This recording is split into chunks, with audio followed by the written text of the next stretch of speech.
First of all, it's such a great script, and I thought, that period in Hollywood when we're transferring from the silence to the talkies is just fascinating. And of course, you hear the name Damien Chazelle, you think, where do I sign? He's so brilliant, and turns out to be as nice as he is brilliant. My first reaction, though, when I read the script was, whoa! Was Hollywood as wild as all that? We have some party scenes that are pretty uninhibited, shall we say. Jack Conrad is Brad Pitt. He's the Brad Pitt of his day. And so, of course, she always wants to sit down and have a chat with Jack about who he's married to that week and, how he feels about his current film he's working on, how he feels about his current leading lady, et cetera, et cetera, et cetera. So whenever she can get some words in with Jack, that's the coup. That's the big coup. It's interesting, her mentorship of Nellie. I mean, I think she kind of lives vicariously through, the Hollywood people. She's a writer, and writers, sit back and observe. They don't interact as much. When she does get to interact, I think she loves it, But I just think that she thinks this girl is so special and needs her. I think she really feels she needs her. And she likes molding people and molding people's careers and manipulating people to a certain extent. So this is the perfect lump of clay to get her hands on and make her even more beautiful, make her more refined, bring out her talent, bring out that unnameable quality that that Eleanor just calls it. She's got it. And Nellie is such a diamond in the rough, really rough.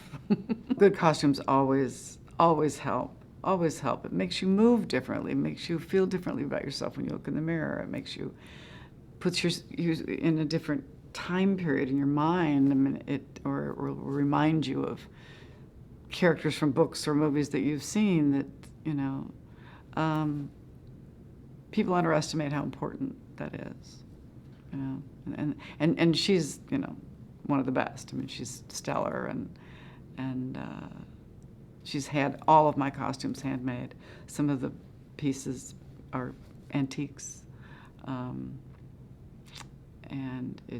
she's had a milliner make all my hats.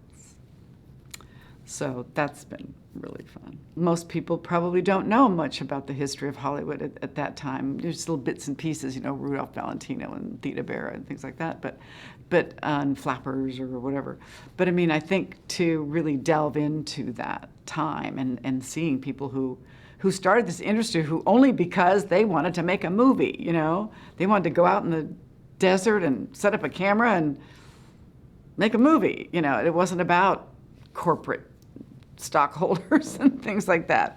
The people who started the industry, the people who own the industry now are very different people, but to show that kind of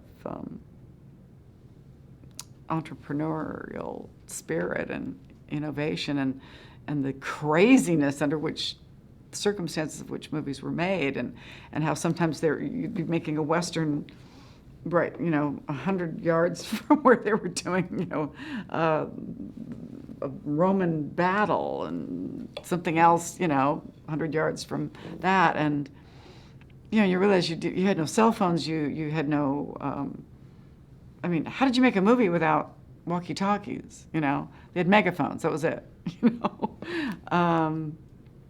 I just think people will be delighted, to see that early rough and tumble way it started, because it's become so slick and so high-tech and so glamorous. And to see that it came out of such humble, wildly imaginative beginnings, and then to see that shocking switch to the talkies where it ended careers literally overnight, changed the entire industry overnight.